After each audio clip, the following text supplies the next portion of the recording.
Muy buenas tardes a todos. Bienvenidos a otra sesión organizada por la Agrupación de Jóvenes Abogados de Madrid, esta vez organizada con la colaboración de la UNIR, a quienes por parte de la Agrupación de Jóvenes Abogados queremos agradecer enormemente su esfuerzo, su programa y sobre todo pues la cesión de ponentes que nos están haciendo, que la verdad que son de primerísima calidad, como no podía ser de otro modo. Hoy especialmente tenemos a un ponente de reconocido prestigio, con más de 25 años de experiencia, como es Eduardo Galocha, que es director de máster de LegalTech en la UNIR. Y bueno, antes de hablaros concretamente digamos de su trayectoria profesional, sí queríamos recordaros a todos los asistentes que bueno, esta semana tenemos el Congreso Nacional de la Abogacía Joven y bueno, pues si en redes lo habéis visto, pues la verdad que todavía estáis a tiempo de apuntaros y os animamos porque la verdad que es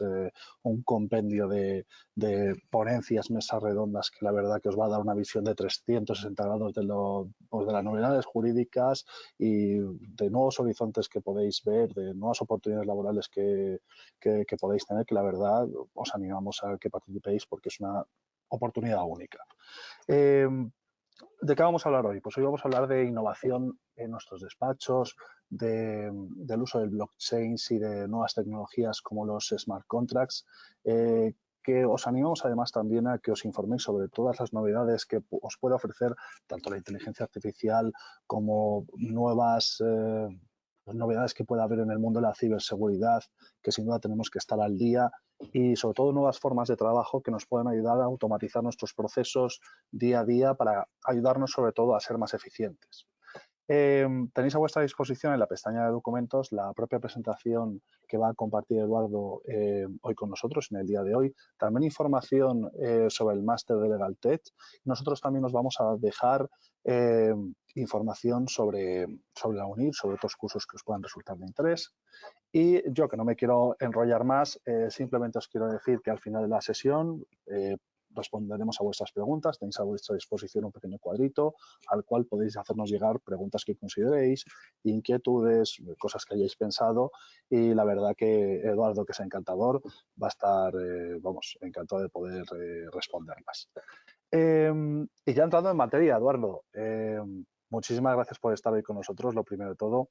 Voy a hablar dos líneas sobre ti porque no te quiero dejar, no quiero cortarte en ningún momento ni retrasarte tu tiempo. Eduardo Galocha, como ya hemos dicho, es director del máster de LegalTech de la UNIR, pero también es director de la asesoría jurídica Atlántica Agrícola y también es miembro de Odisea, que es el Observatorio de Inteligencia Artificial, y también es miembro de la Asociación Profesional Española de Privacidad. Pues con todo este currículum y con todo, todo este bagaje que tiene, que es la verdad una experiencia inconmensurable la que tiene que compartir con nosotros, le doy paso agradeciéndole nuevamente la oportunidad de que esté hoy con nosotros. Así que adelante, Eduardo. Pues muy bien, pues muchas gracias y bueno, quería agradecer lo primero, evidentemente, a la Asociación de Jóvenes Abogados del Colegio de Madrid, en colaboración con UNIR el curso el máster que dirijo en UNIR, pero bueno, principalmente AJA, la oportunidad para intervenir en estos webinars que venís organizando sobre diferentes materias de interés en el campo del derecho. Y en este caso, bueno, el campo del derecho un poco de la mano de la tecnología. Entonces, bueno, pues si os parece voy a pasar a compartir mi presentación. Ya se ve, ya lo estamos Ya se viendo. ve, ¿no? Vale, perfecto. Y a comenzar con mi exposición, que bueno, en principio serán aproximadamente unos 40 minutos o así. Vamos a tratar, como podéis tener, seguramente habéis tenido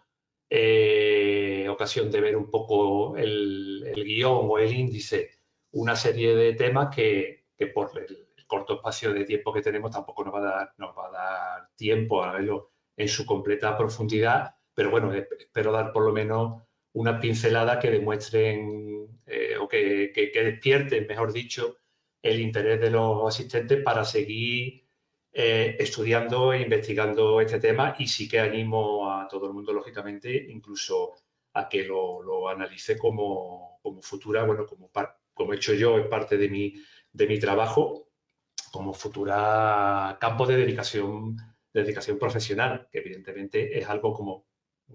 no me voy a extender en esto, porque es algo que lo vemos todos los días, que lo leemos, pero bueno, es algo que cada vez este campo de blockchain y smart contract, pero que como vemos tiene relación con inteligencia artificial, con el tema del metaverso, cada día está más en boga y cada día va creciendo más. Lo que pasa que, bueno, ahora veremos cuáles son las diferentes problemáticas que se presentan. Y sin más preámbulo, lo que sí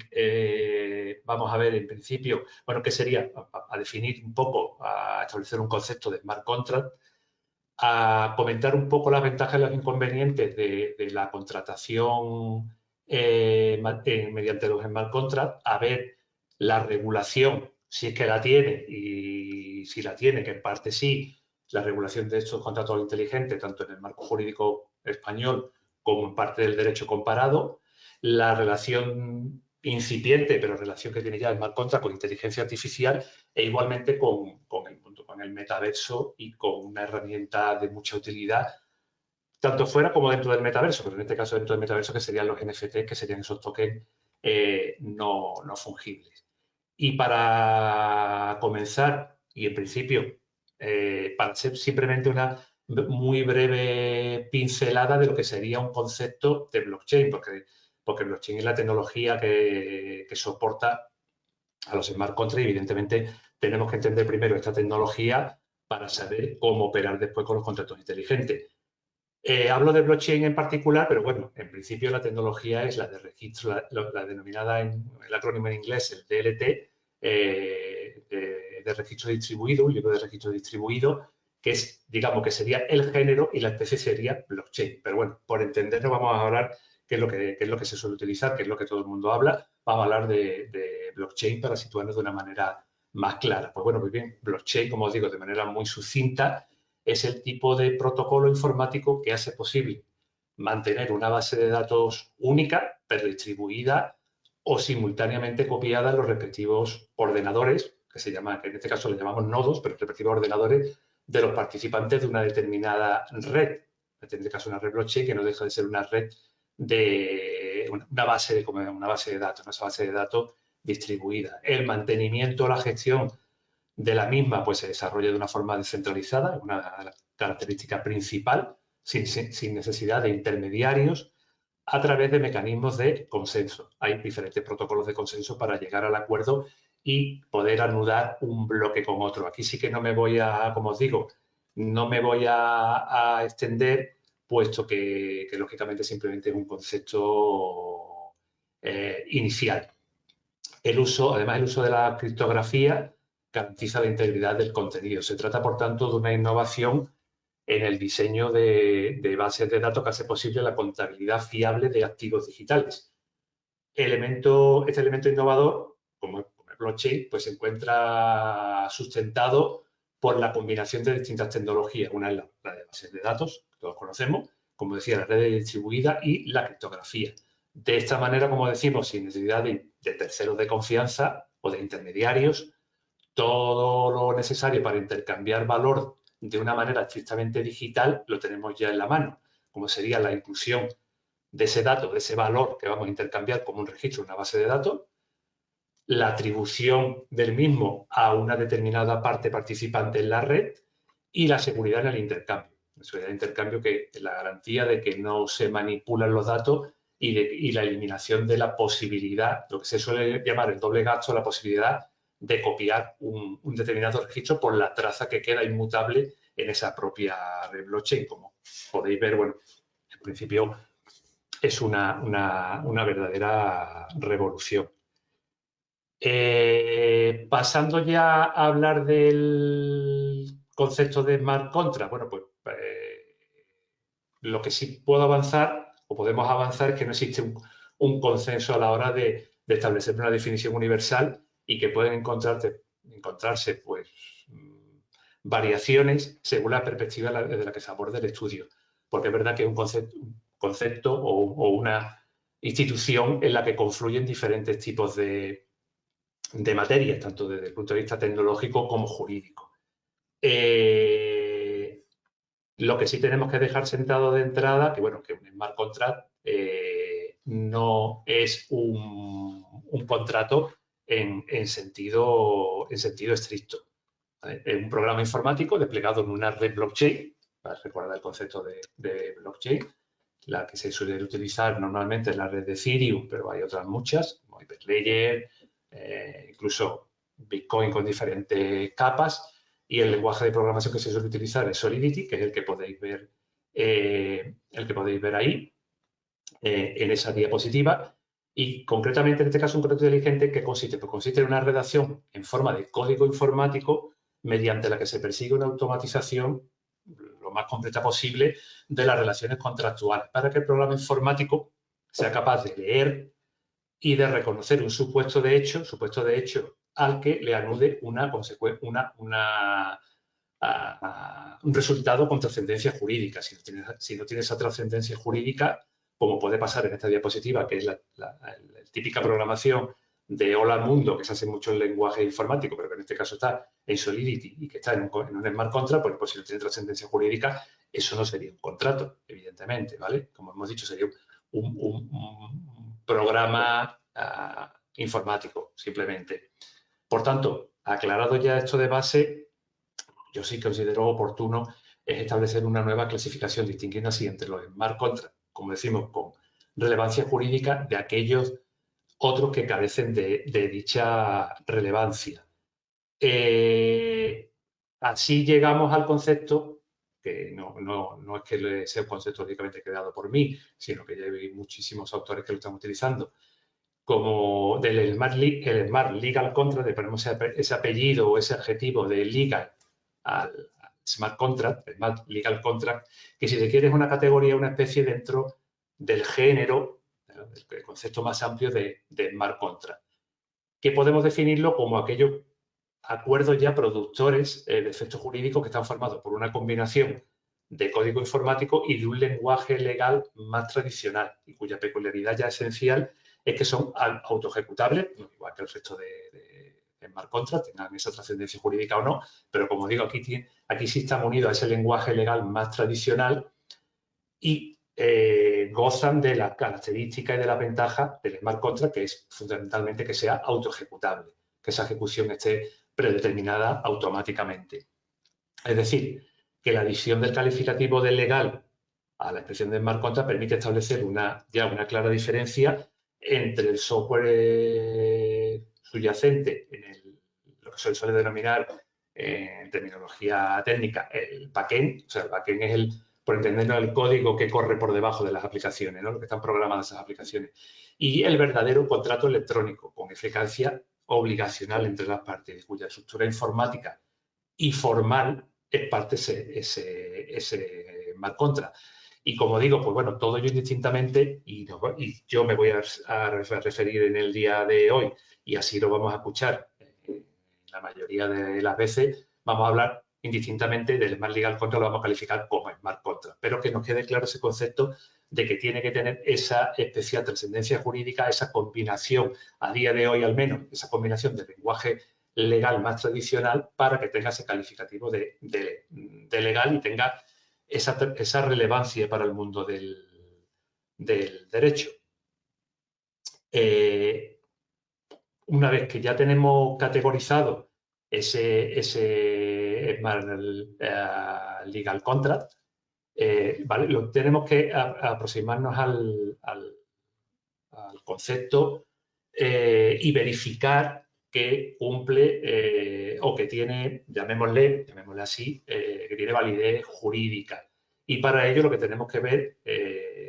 tener en cuenta si concurren los elementos establecidos en nuestro Código Civil. Hablo en este caso del Código Civil español. No sé si alguien de lo que nos pueda escuchar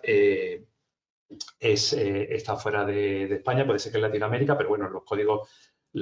digamos que la normativa civil, sobre todo en el derecho continental, por llamarlo así, que no es el common law, que no es el derecho anglosajón, viene a beber de las mismas fuentes. En este caso, nuestro Código Civil, el artículo 1261, que como todos sabemos, se disponen los aspectos necesarios para la existencia de un contrato, llamémosle tradicional, y son los que va a tener que cumplir igualmente un Smart Legal Contract. Esto es que exista el consentimiento, el objeto y la causa. Centrándonos en este caso en el más relevante a los efectos que ahora nos interesan, el consentimiento de las partes para obligarse, como sabemos, en este derecho contractual, que yo lo he llamado tradicional, para diferenciarlo un poco del smart contract, del contrato, digamos, electrónico, para que se perfeccione un contrato, las partes tienen que prestar su consentimiento y este se manifiesta por la concurrencia de la oferta y de la aceptación sobre el objeto y la causa. Artículo 1262. Y ese mismo artículo establece que en los contratos celebrados mediante dispositivos automáticos hay consentimiento de que se manifiesta esa aceptación. Pues bien, en el caso de los smart contracts, siendo así que en el contexto de este contrato inteligente, por lo menos en el supuesto más básico, un usuario lo despliega en una blockchain, en una red blockchain, y el otro lo que hace es una llamada a una función de ese, en este caso la función inicial, cuando lógicamente se empieza a correr, digamos, ese código, ¿no? Llama a una función, parece que la opción más lógica sea la que nos inclinemos por considerar que el despliegue de un smart contract en una blockchain es una oferta legalmente vinculante, por la parte que lo hace, ¿vale? Legalmente vinculante porque los contratos inteligentes, como hemos dicho, una de las características que tienen que deben de la tecnología blockchain, es que, digamos que una vez desplegado, tiene, salvo excepciones que podríamos comentar más adelante, tiene un carácter inmutable, ¿vale? Inmutable, con lo cual es una oferta legalmente vinculante y la llamada que haga el otro usuario a ese smart contract, podemos entenderla como la manifestación, cuando menos tácita, de la prestación del consentimiento necesario para perfeccionar esa relación contractual, ¿vale? Sin embargo, ¿qué ocurre? Esto evidentemente puede ser así y seguramente acabe siendo así, como digo, sin embargo, esta manifestación exterior del consentimiento que podemos calificar de tácita, incluso automática, en este caso ya de contrato electrónico automática, ¿no? Permitida con carácter general por nuestro derecho, por nuestro artículo 1278 del Código Civil, que admite la libertad de forma en materia de contrato, salvo en determinados casos que, como todos sabemos, que se requiere que una manifestación sea incluso mediante documento público, a los actos jurídicos y contratos a los que alude el artículo 1280. Como digo, esta prestación de consentimiento tácita es perfectamente válida, pero puede colisionar con lo que nuestra legislación y jurisprudencia viene exigiendo en determinados ámbitos de la contratación. ¿Cómo puede ser cuando en la relación contractual una de las partes tiene la consideración de consumidor y usuario, en el que se exige que al menos el consentimiento sea prestado por una información precontractual, a la que me voy a referir un poco más adelante, que tiene que ser absolutamente clara, ¿vale? Para que no el consumidor tome una decisión totalmente libre, digamos, y no se llame a engaño a la hora de contratar. Además, aunque está claro que los contratos electrónicos, en este caso los smart contracts como una categoría dentro de ese contrato electrónico, existe y obligan a las partes, con independencia del consentimiento, se haya prestado de una manera o de otra, ¿vale? Lo que sí está claro es que, además, este consentimiento prestado de manera tácita puede suponer un problema, ya que, en principio, al prestar el mismo no se acredita ni la identidad de los contratantes, ni que estos tengan la capacidad suficiente, la capacidad de obrar suficiente, o que incluso pensemos el caso en el que se está actuando en nombre, en representación de una persona jurídica. Evidentemente, tampoco se podría de esa manera, de esa prestación de consentimiento tácito, que es llamar a esa función del smart contract, no sabemos si ni siquiera el representante tiene poder suficiente. Y igualmente que se encuentre exento de vicios del consentimiento, ¿no? Como requisitos de estos que establece nuestro Código Civil, igualmente, artículo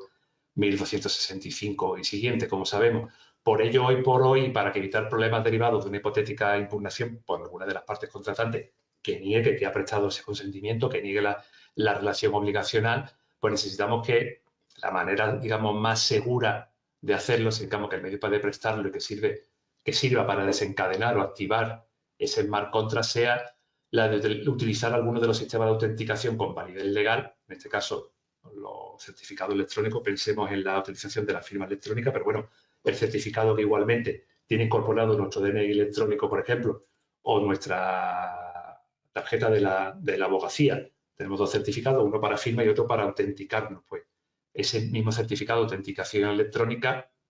que tiene reconocido hoy por hoy esa validez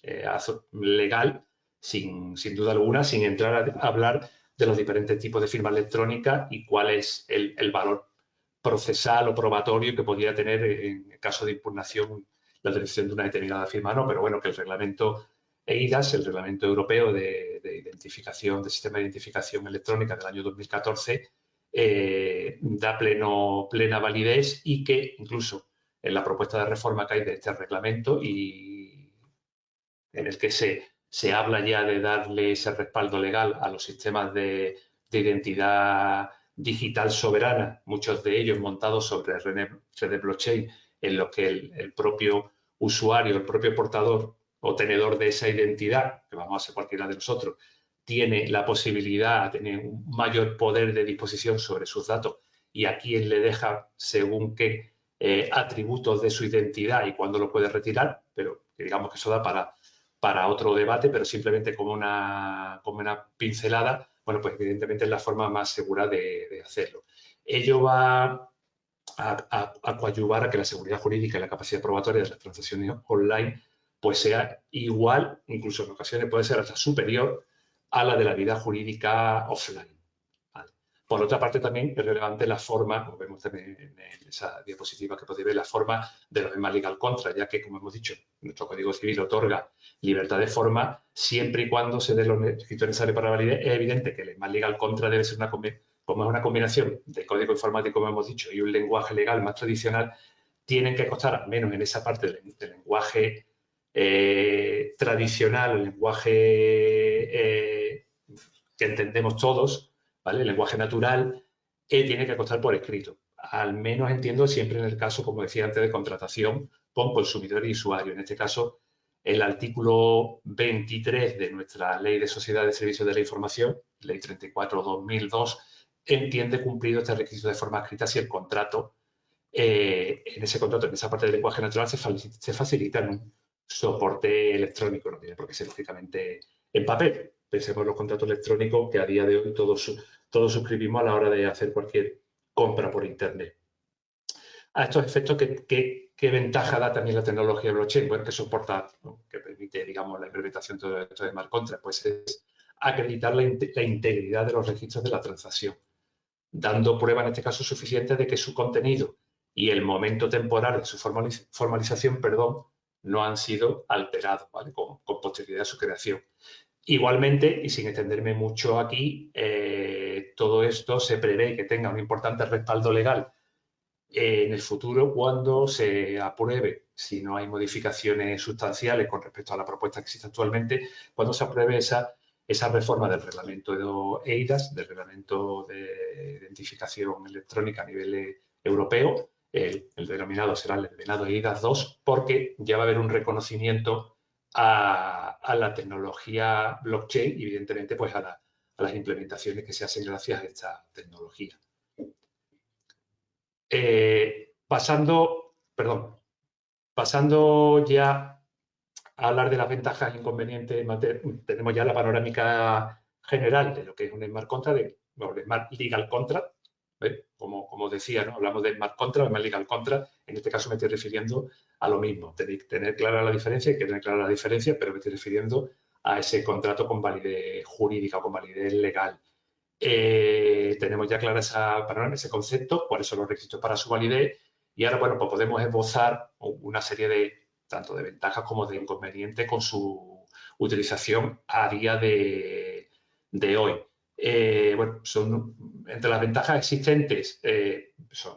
son numerosas, pero bueno, sobre todo tener claro que el smart contract es especialmente relevante en relación a día de hoy en relaciones contractuales que no sean demasiado complejas. Pensemos, por ejemplo, en el típico ejemplo que se suele poner de contratar un seguro para que nos indemnicen en el caso de que un determinado medio de transporte, el avión, el tren y tal, llegue más tarde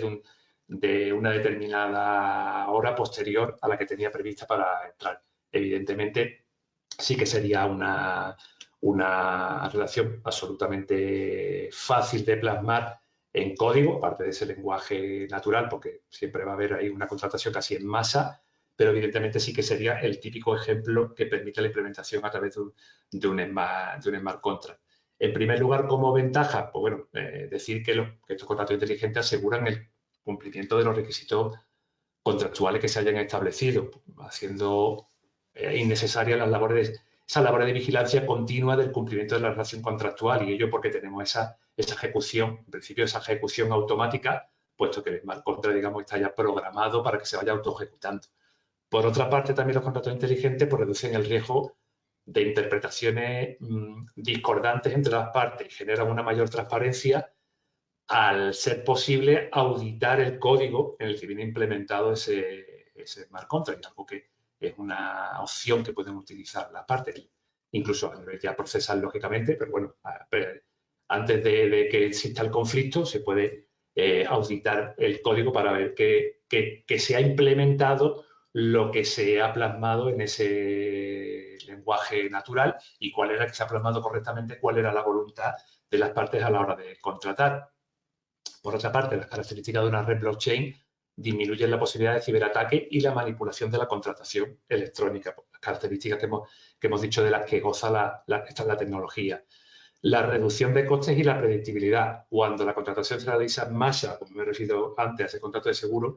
mediante estos smart contracts, pues se reduce lógicamente el tiempo de preparación, como puede pasar con los contratos electrónicos, y los resultados, además, y esta es la diferencia que ofrece el smart contract, los resultados ya vienen predeterminados por el código informático. Contribuyen igualmente a la generación de nuevos modelos de negocio que no se podrían implementar de ninguna manera sin estas características de las que gozan los smart contracts. Como inconveniente, en el lado, digamos, contrario, en el lado contrario de la balanza, como inconvenientes, bueno, pues una de las críticas que se le suele hacer al smart contract, que en cierto modo es real, es que no son capaces de prever todos los supuestos de hecho con consecuencias jurídicas que en virtud de ese contrato producen consecuencias jurídicas. Y ya me estoy refiriendo a las relaciones jurídicas con mucha mayor complejidad. Pensemos en un contrato de arrendamiento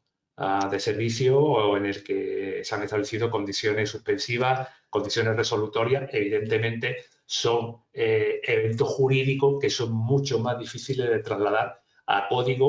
un código que en principio tiene que quedar definido desde el primer día, el primer minuto, con independencia de que pueda recibir determinados datos por parte desde fuera de la cadena, off-chain, que se suele decir, por parte de lo que serían los oráculos, que son, digamos, las entidades o las personas de fuera de la cadena a las que se tienen que consultar determinados datos para que ese smart contract se siga auto-ejecutando, pero que, haciendo abstracción de esto que os cuento, evidentemente la relación jurídica con mayor complejidad, pues es lógico que quede cierto margen de incertidumbre a la hora de saber si se puede implementar correctamente o no. Por otra parte, pues el coste asociado a los errores o a las circunstancias imprevistas, pues puede, por una parte, el coste, hemos dicho que la ventaja es un ahorro de coste, pero también el coste asociado a los errores o a las circunstancias imprevistas en el contrato, pues puede ser muy alto. ¿Cuál es el principal problema? Lo hemos dicho antes. La diferencia, que exista un posible error en el contrato, en el código, por diferencia entre la voluntad manifestada en el proceso de expresión del lenguaje natural, hemos dicho, es el lenguaje natural en el que se recoge la voluntad contractual de las partes, y la ejecución, su traducción, digamos, a código informático. La ejecución contractual correspondiente al proceso expresado en ese código. Y habría que ver si esto puede llevar aparejada la nulidad o la anulabilidad del contrato por la causa y con los requisitos generales que establece también nuestra legislación, nuestro Código Civil, aunque a priori parece que una solución adecuada podría ser, como hemos dicho, darle, en caso de que esto ocurra, pues que prevalezca la voluntad manifestada mediante el lenguaje natural, ya que a día de hoy es la forma, digamos, llamémosle más fiable o más segura, desde un punto de vista jurídico, de asegurar que ese contenido contractual sobre el que las partes prestaron su consentimiento es el que se ha trasladado o es el que se ha trasladado al papel, por llamarlo así, o al soporte electrónico, y es sobre el que tiene que prevalecer en caso de que haya un error en el código a la hora de implementarlo. Igualmente también puede constituir un problema, bueno, derivado de la ejecución, de la autoejecución o de la ejecución automática, puede parecer que aparentemente se renuncia a las excepciones que establecen son conceptos jurisprudenciales, pero bueno, que establece nuestra jurisprudencia,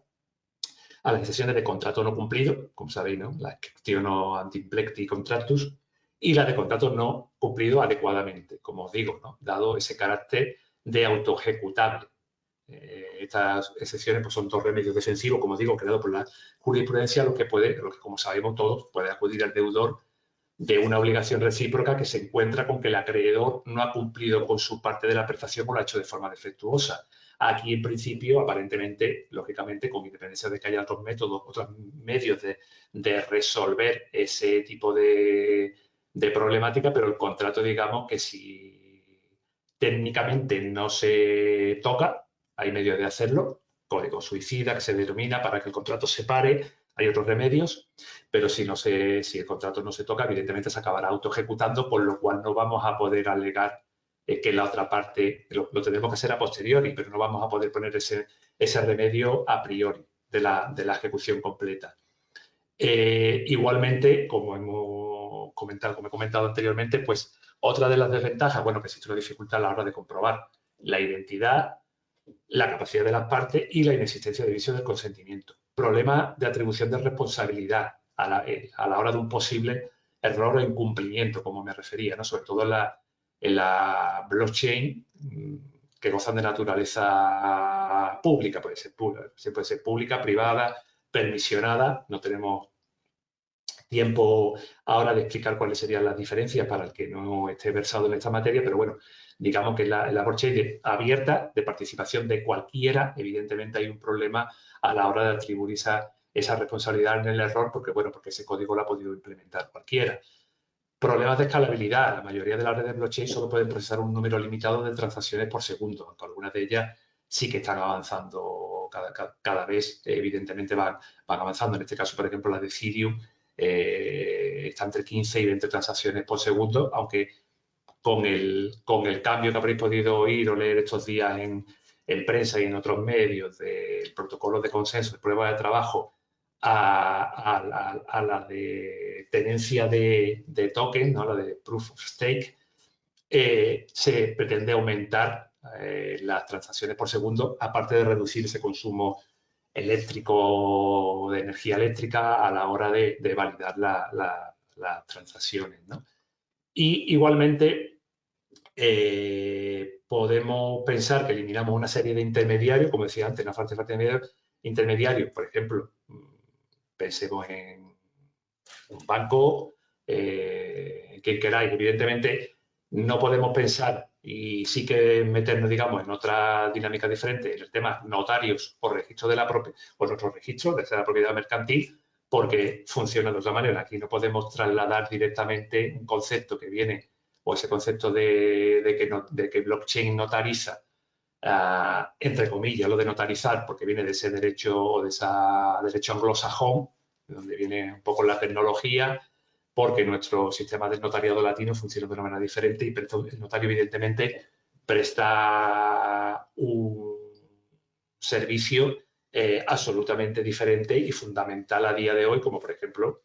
simplemente como pincelada, la comprobación de la capacidad de las partes a la hora de otorgar un determinado, elevar a público un determinado acto jurídico, que el blockchain no lo puede hacer. Pero bueno, ese intermediario, eliminamos una serie de intermediarios, como podría ser un banco, pero pueden aparecer otros, como pueden ser los mineros, que habréis oído hablar de los mineros, que son los que validan las transacciones para ir formando los bloques de la cadena. En este caso, Bitcoin, como digo, Ethereum, va a cambiar la manera de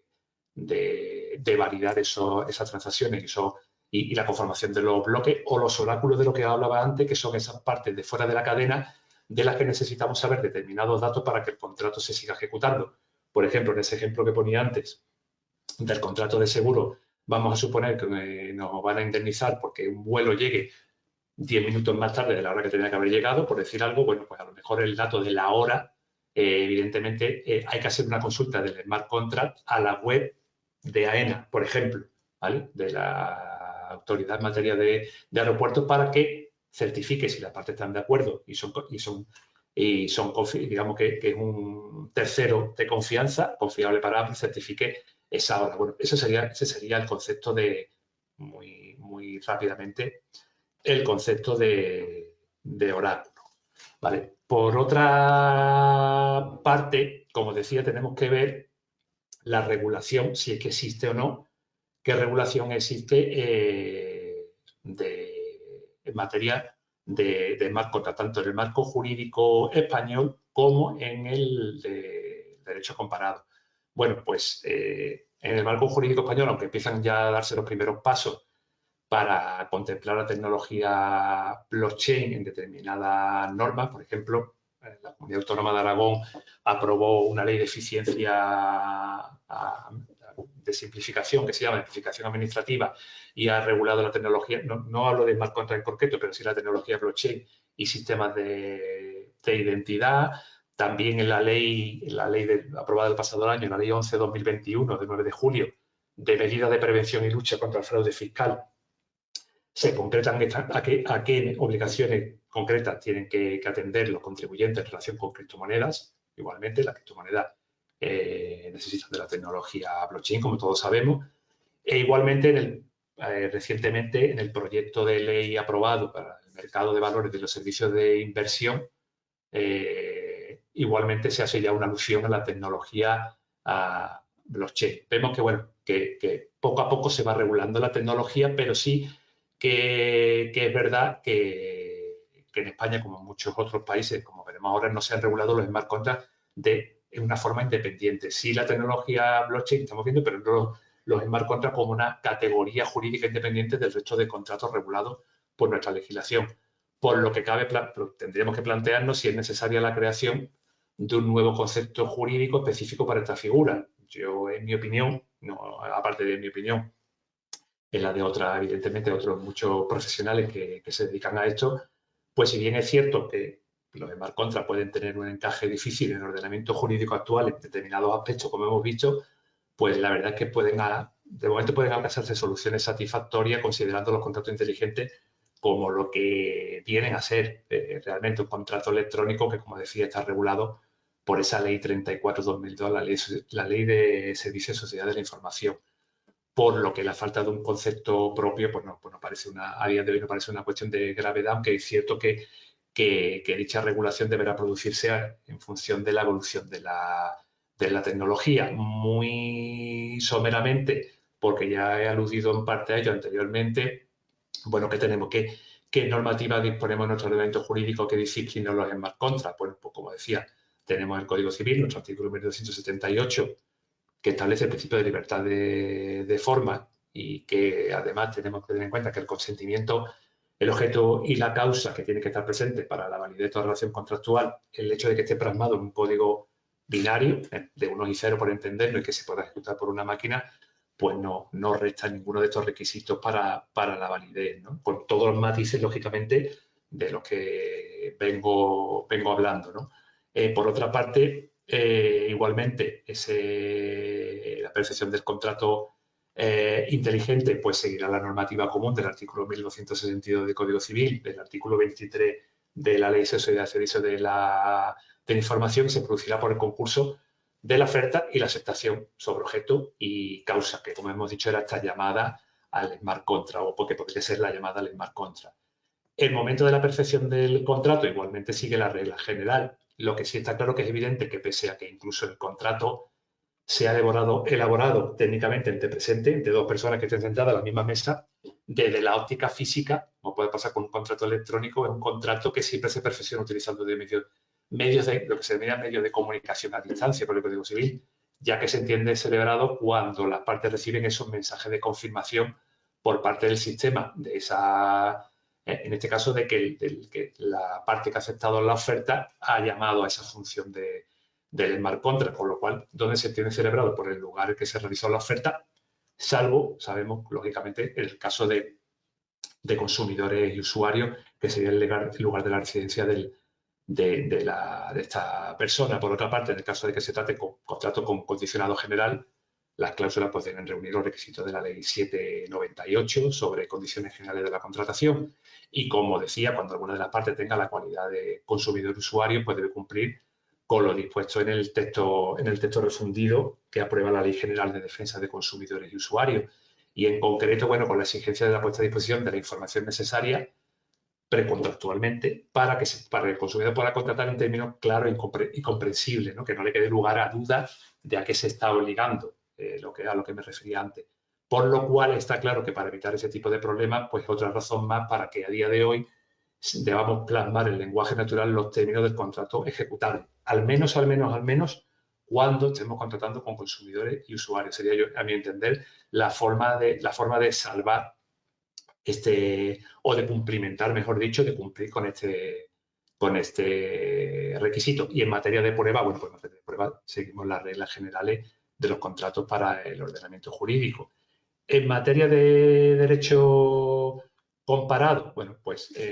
rápidamente, como en el caso, digamos, como decía antes, como en el caso español, en la gran mayoría de los países no existe una regulación específica y es preciso analizar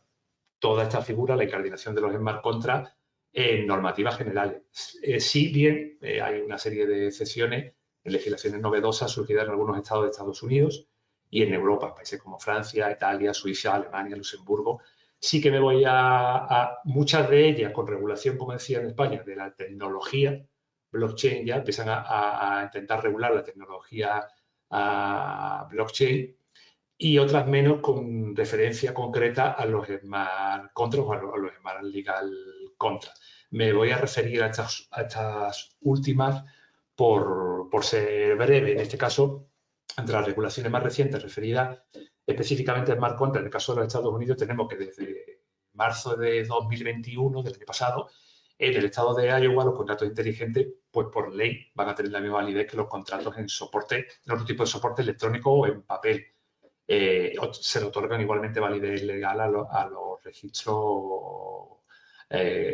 contables. Simplemente como pincelada, otro estado como puede ser Wyoming, en este caso bastante avanzado, que también ha dado un reconocimiento legal, es algo que podemos comentar después en el turno de preguntas, de comentarios si queréis, bueno, a las organizaciones autónomas descentralizadas, por no entrar a explicar ahora,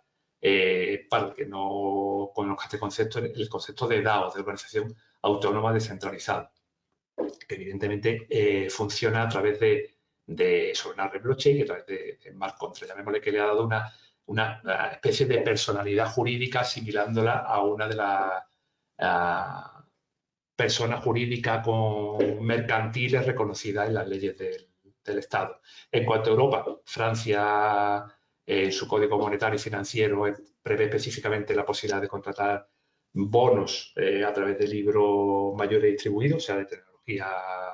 blockchain, y que es perfectamente válida la transmisión mediante esa tecnología. En Italia, su legislación también ya tiene recoge un concepto de contrato inteligente, y por su parte el Reino Unido, en un grupo de trabajo que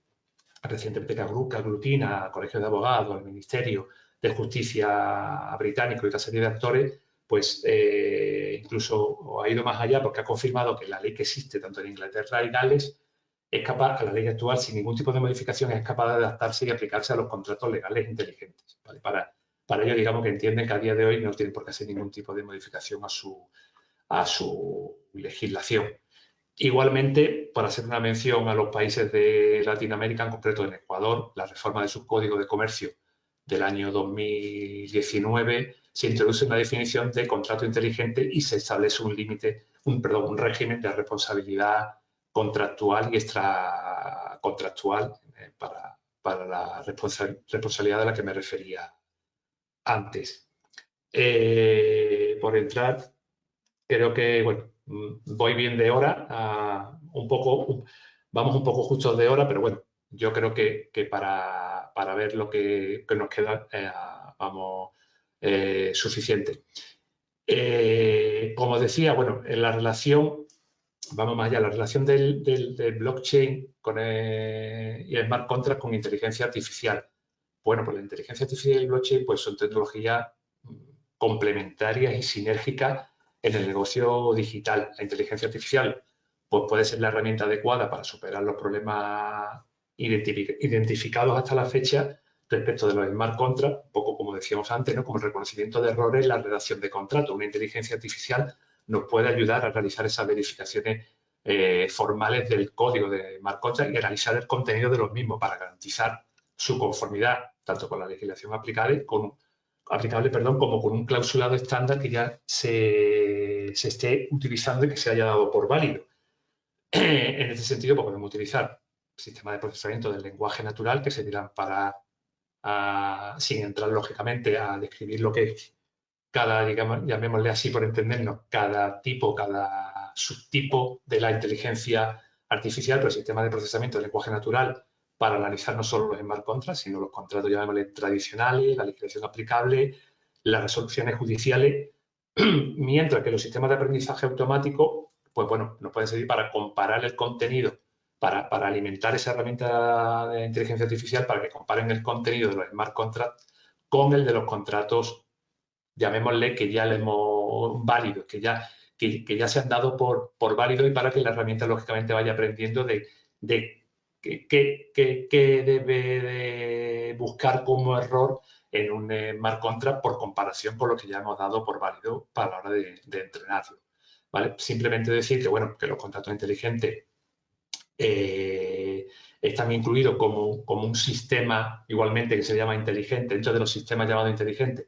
en la propuesta de reglamento sobre inteligencia artificial de la Unión Europea, que es de abril del año 2021, y que habrá que tener muy presente cómo evoluciona esta legislación. La tecnología, como digo, bueno, la utilización de la inteligencia artificial en este caso, en este campo, es, como muchos otros, es muy incipiente todavía, pero es evidente que va a tener una evolución enorme que va a revolucionar la manera en que llevemos a cabo la contratación, como otros ámbitos de nuestra vida, disciplinado o no a día de hoy por el derecho. De momento sí que se plantean cuestiones sin respuesta, como podéis ver, aquí se plantean más preguntas, o estoy planteando más preguntas y más dudas que soluciones, pero a día de hoy nuestra regulación no nos permite tener cierta determinada certeza. Por ejemplo, aquí, bueno, pues puede, y lo lanzo un poco para que podamos incluso comentarlo después, ¿no? Puede una de las partes en una relación contractual ser una inteligencia artificial y no ser una persona natural o jurídica, y entraremos a hablar de si se va a regular esa persona, ahora llamémosle robótica, como algo independiente de esa persona natural o jurídica, ¿no? como otra categoría. ¿Será válido el consentimiento prestado por una inteligencia artificial a la hora de contratar? Pues podemos debatir sobre esa materia. Y para ir finalizando, bueno, pues ya entro a comentar un poco esa relación también de blockchain y smart contracts con el metaverso, que sí que sabéis que, lógicamente, últimamente, llamémosle así, que está muy de moda. Evidentemente, todo, como pasa con toda la tecnología, ahora mismo hay una explosión, un boom. Habrá que ver a dónde llega, y lógicamente el metaverso, como hablaremos, va a ser algo que viene para quedarse, como se suele decir, pero que no sabemos, y seguramente habrá una regularización y no llegarán todos los metaversos que existen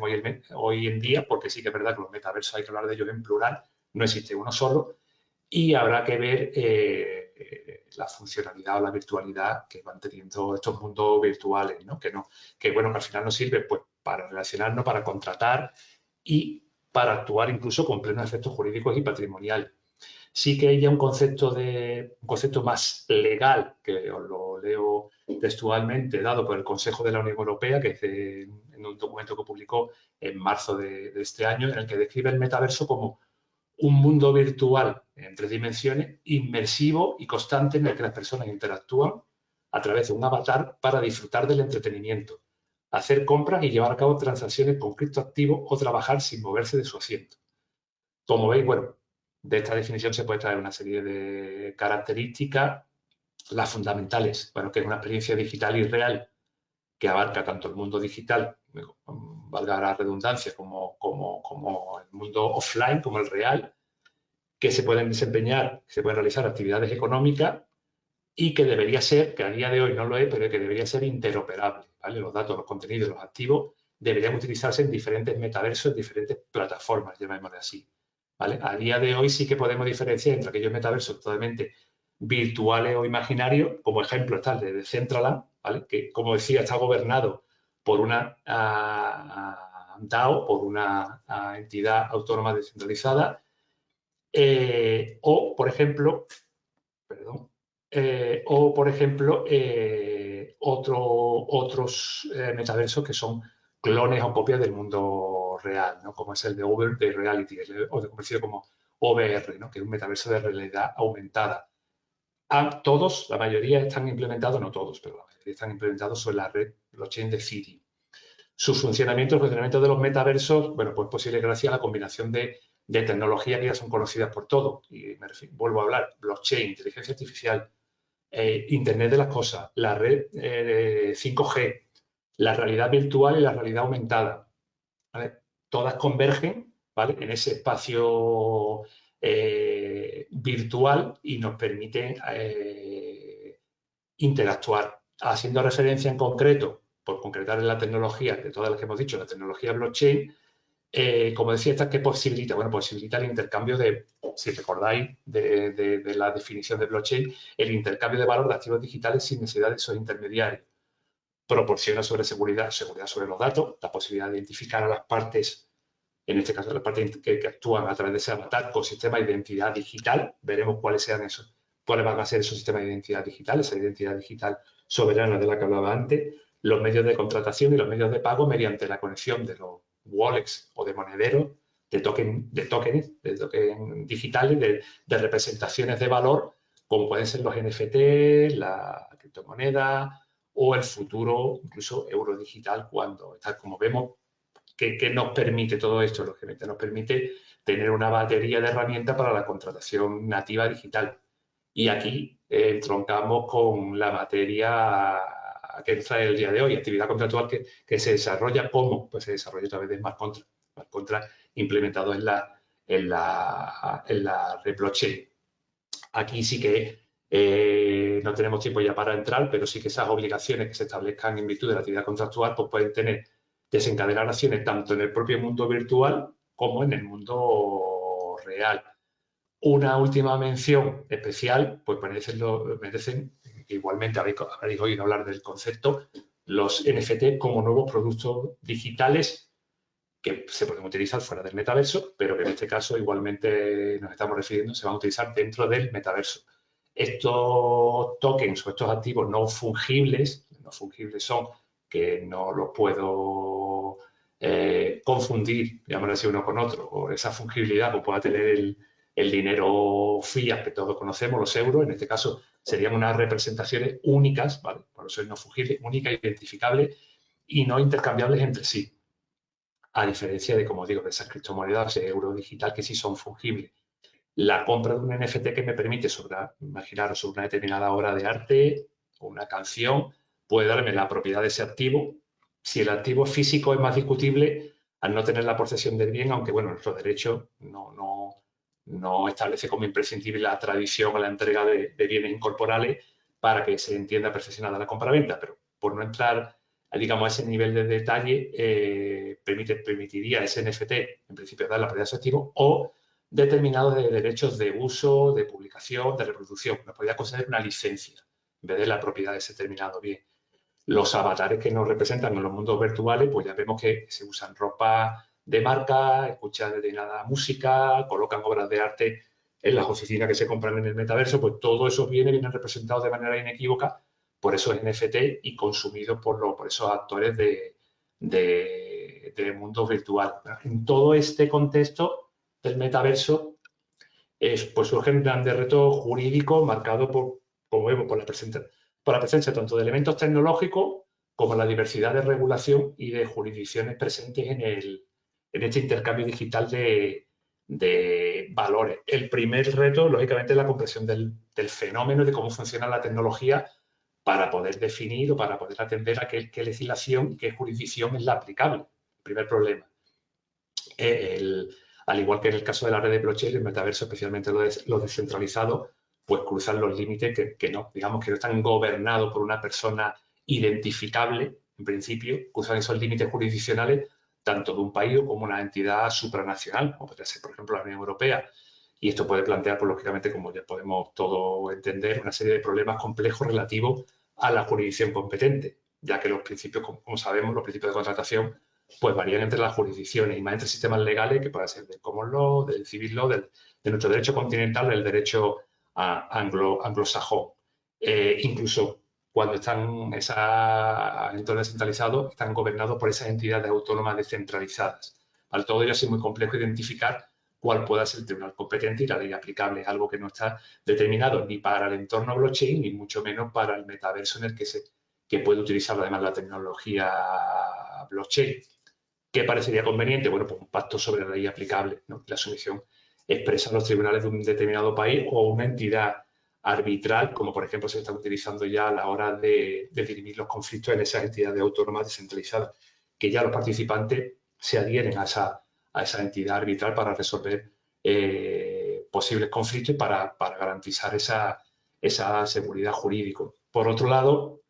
hay un problema también en el traslado de la normativa de la propiedad intelectual al entorno digital. En este caso, muy recientemente, la Oficina de Propiedad Intelectual de la Unión Europea, la EUIPO, ha publicado unas directrices en las que se dice que tanto los bienes virtuales como esos NFTs que los representan se enmarcan en una determinada clase de la clasificación de NISA, que es la que se utiliza para proteger a la marca, para registrar a las marcas, porque se consideran contenidos digitales y no son los servicios relacionados con ellos que van por otra clasificación. ¿A qué me refiero con esto? Bueno, pues que evidentemente las marcas que todos conocemos, si quieren proteger sus marcas en el metaverso, la utilización de su propiedad intelectual en el metaverso, va a tener que acabar registrando esas marcas en otra categoría diferente y no le va a servir con la que tiene, digamos, en el mundo offline. ¿Vale? Evidentemente, todo esto está en evolución y la propia Oficina de Patentes y Marcas ha dicho que, bueno, que posiblemente en el año 2023, en una revisión que va a ser de su clasificación, va a incorporar el término de activo digital, en este caso de no fungible, de NFT, para determinar claramente a qué se refiere con él y cuál sería su protección. E igualmente tendremos que ver, bueno, también es clave ver sobre qué blockchain se implementa, qué tipo de blockchain pública, privada, permisionada, se va a lanzar ese NFT y cuál es la gobernanza del mismo, las normas de funcionamiento. No hay una regulación específica y simplemente voy a dar una pincelada y ya termino para regular todos los NFT como un activo digital, como token. Parece que por el momento la propuesta del Reglamento Europeo de mercado de criptoactivos, que se viene a denominar como MiCA, que previsiblemente está aprobado para el año que viene y que va a regular tanto los utility tokens, security tokens, otro tipo de tokens, digamos, de naturaleza más financiera, por entendernos aquí, no es una definición estrictamente correcta, pero por entendernos en este momento, va a dejar fuera, en principio, esa regulación va a dejar fuera, va a excluir a las NFT de su ámbito de aplicación. Habrá que ver cómo evoluciona. Y como decía, bueno, pues ya concluyo, ¿no? ¿Y de qué manera? Pues simplemente para decir que, y sí que es algo que parece que ya está muy manido, porque todo el mundo lo dice, pero sí que es verdad que estamos en una nueva era y que como juristas pues debemos aprovechar las herramientas que la tecnología nos proporciona para ayudar como juristas, como digo, a diseñar una sociedad pues, más abierta, más justa,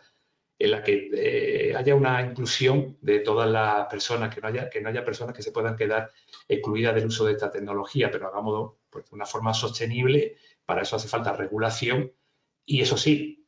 sin que la regulación acabe coartando o reprimiendo la innovación que puede pasar si no pasamos a la hora de regular y que es lo que se le viene criticando últimamente a la Unión Europea con respecto a China y a Estados Unidos, sobre todo con los Estados Unidos, como habréis oído por ahí esa frase de ¿no? Estados Unidos innova o crea, China copia y la Unión Europea regula. Bueno, pues hay que buscar un término medio, no pasando de esa regulación para no coartar la innovación. Pero bueno, como decía, yo creo que es una oportunidad para que como juristas entremos de lleno en este campo que profesionalmente nos puede dar mucho. Y por mi parte, pues nada más. Pido un poco de disculpas porque sí que me he pasado un poquito de tiempo y quedo abierto a cualquier cuestión, duda, pregunta, comentario. Muchísimas gracias, Eduardo. Eh, pues mira, la primera pregunta respecto a las firmas electrónicas, ¿qué programas consideras más útiles para poder recabar firmas electrónicas en un documento? La tecnología blockchain actualmente, ¿qué novedades nos puede traer en esta materia? Pues en este caso, como decía, a día de hoy, respaldo evidentemente la firma electrónica, el PIN que utilizamos a la hora de sacar dinero de un cajero es una firma electrónica. En este caso sería, lógicamente, regulada por nuestro ordenamiento jurídico de la llamada simple. Cuanto más, cuanto más tecnología usemos a la hora de utilizar la firma electrónica, en este caso la criptografía de clave pública, por no entrar ahí, que sería una firma electrónica o la avanzada o la cualificada. En nuestro ordenamiento jurídico, en este caso, replica la regulación europea. Más válida va a ser desde un punto de vista jurídico. Eso la última, no hace mucho, en materia probatoria, una reforma de nuestra ley procesal, de nuestra ley de procedimiento civil, para invertir la carga de la prueba si alguien impugnaba una firma realizada con una firma electrónica de la llamémosle cualificada, que es la del más alto estándar. Pues bien, a día de hoy es la única manera de darle respaldo legal a la utilización de esa firma. La tecnología blockchain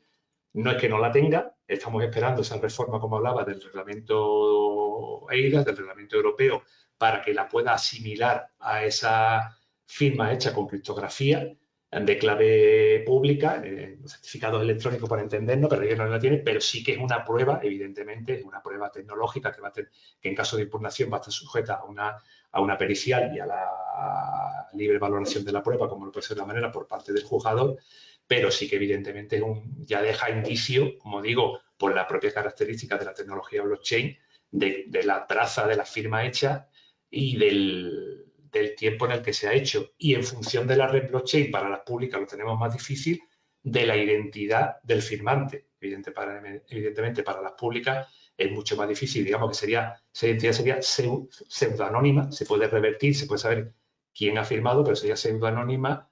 pero en una privada en la que están perfectamente identificados todos los participantes de la red blockchain podríamos saberlo igualmente. Pero sí que no tiene ese respaldo expreso legal. Eduardo, ¿y consideras que la tecnología blockchain preserva la protección de datos de los usuarios que hacen uso de dicho sistema? Pues depende. Depende porque la tecnología blockchain es verdad que, aunque venimos hablando de ella desde la aparición, digamos, de Bitcoin, final del 2008, primero del 2009, y el Reglamento General de Protección de Datos Europeos es del año 2016, sí que es verdad que, en principio, evidentemente no se reguló la tecnología blockchain como tal, o qué se decía con los datos alojados en una blockchain, porque la normativa tiene que ser tecnológicamente neutra, no se va a regular una tecnología concreta, pero sí que es verdad que tampoco se pensó en el concepto. Y puede chocar, evidentemente está chocando y se están planteando, hay diferentes soluciones a nivel técnico, pero la fundamental, en principio, lógicamente, es que nunca, nunca, nunca se debe alojar en una blockchain el dato en claro. Por supuesto, un dato, hablamos de dato personal, pero bueno, el dato en claro, sino el dato, lógicamente, cifrado. Después, evidentemente, el dato en claro puede estar en una base de datos externa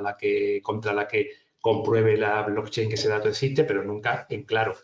Sí que se están implementando muchas soluciones desde el punto de vista técnico que no podríamos explicar en el día de hoy, en caso de crear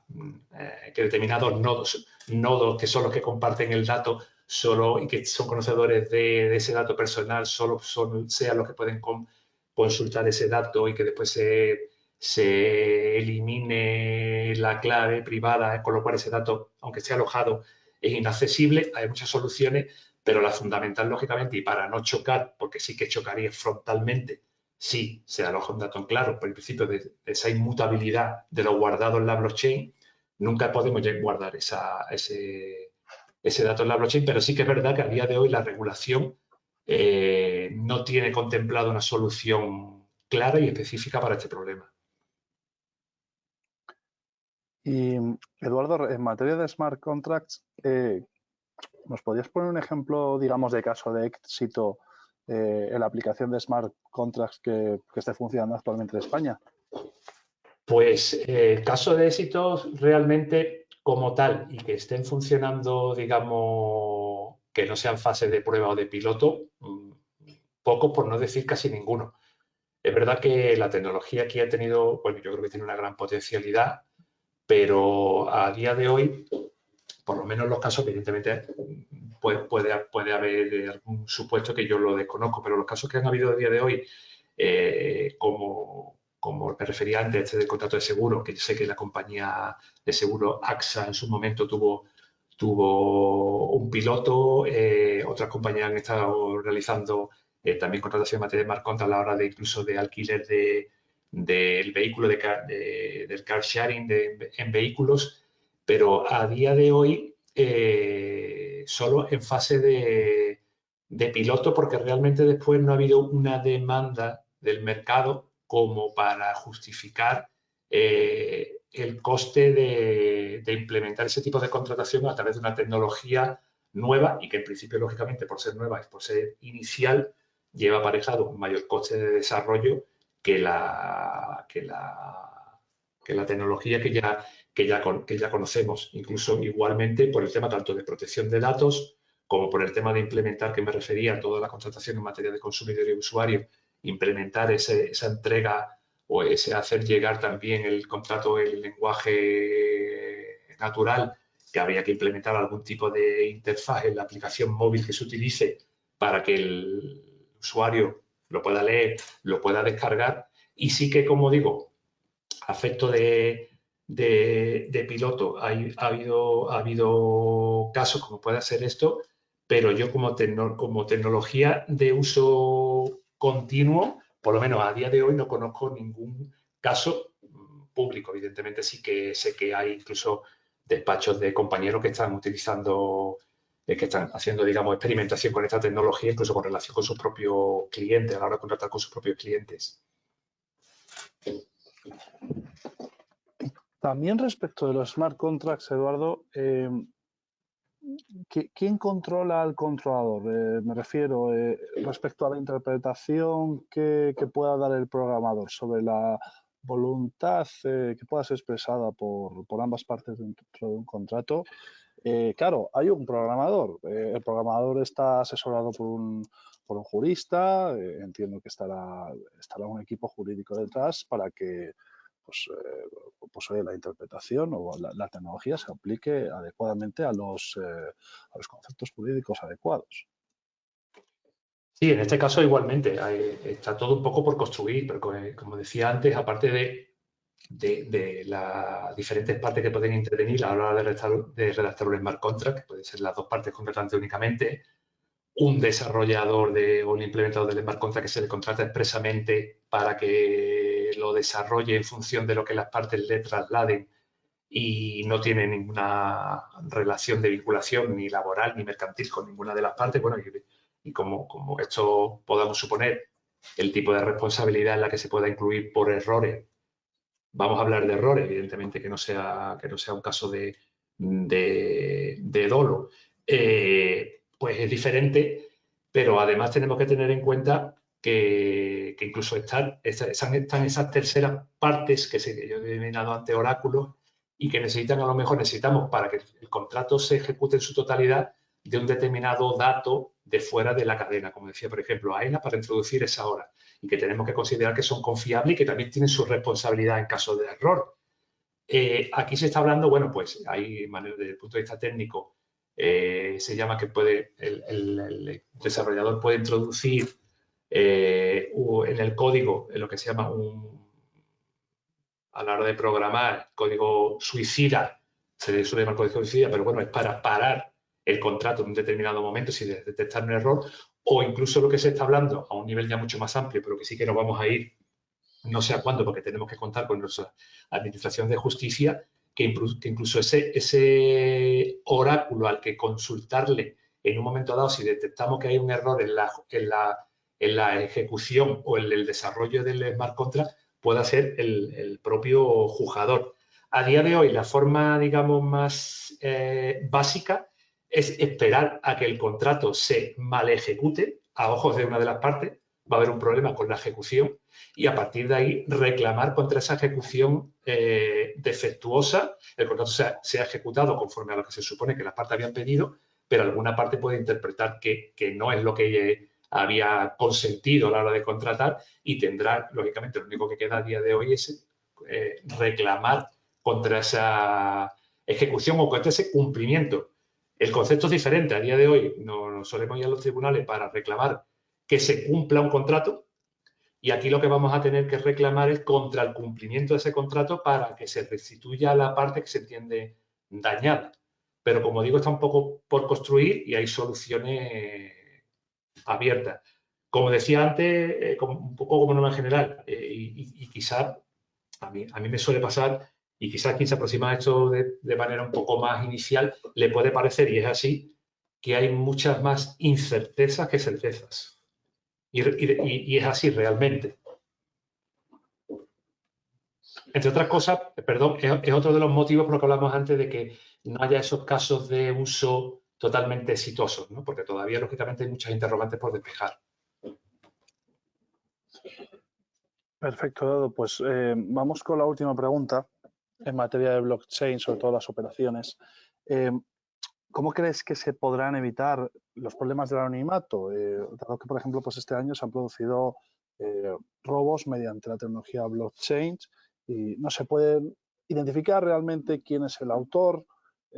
porque hay varias operaciones de por medio, y identificar o estar persiguiendo la cadena a veces puede resultar bastante complicado.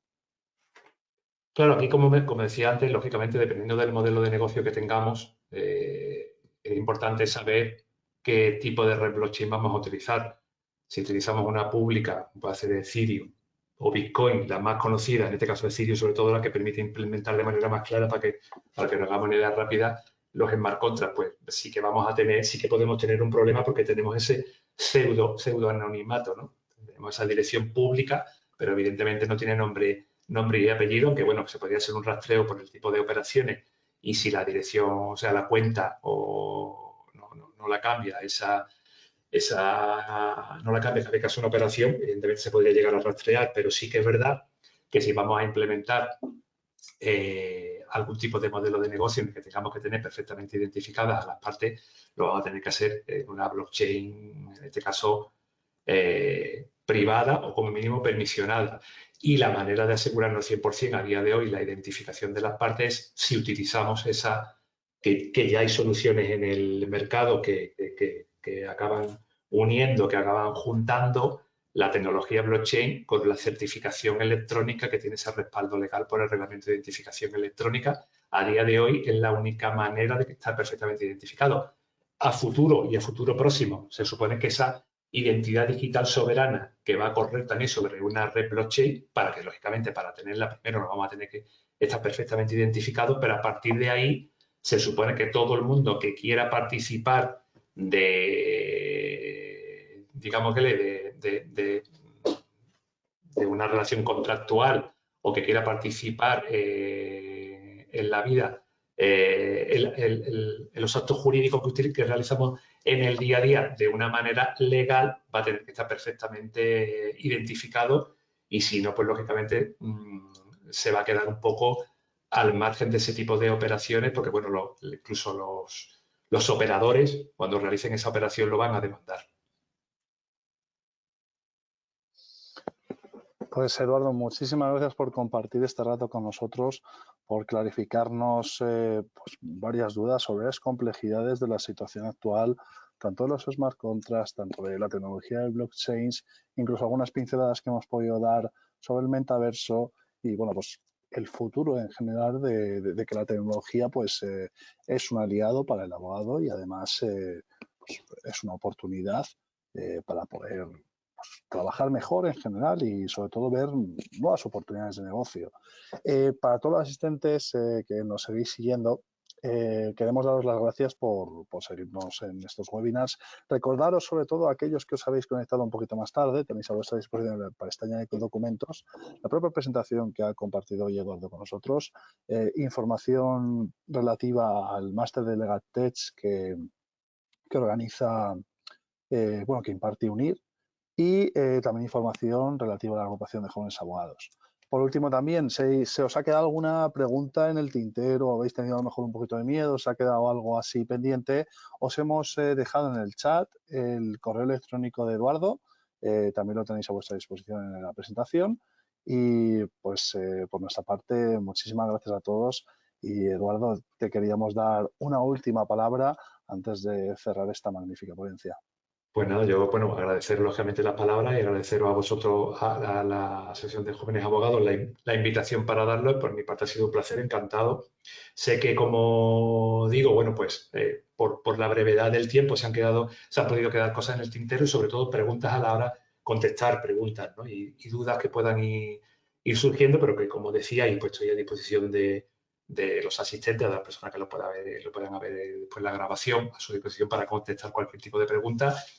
Y sí que animar, lógicamente, como decimos, animar a los compañeros de profesión a que se sumerjan en este mundo de la tecnología, porque sí que puede ser tanto un aliado para nuestro trabajo en el día a día, que nos lo haga más fácil. Ya veis que todo de momento es muy inicial y tiene que ir desarrollándose poco a poco, como una fuente de negocio profesional, ¿no? También. Así que, pues nada, agradeceros a vosotros y encantado. Muchísimas gracias por todo. Muy buenas tardes a todos y nos vemos en el siguiente. Hasta luego, buenas tardes.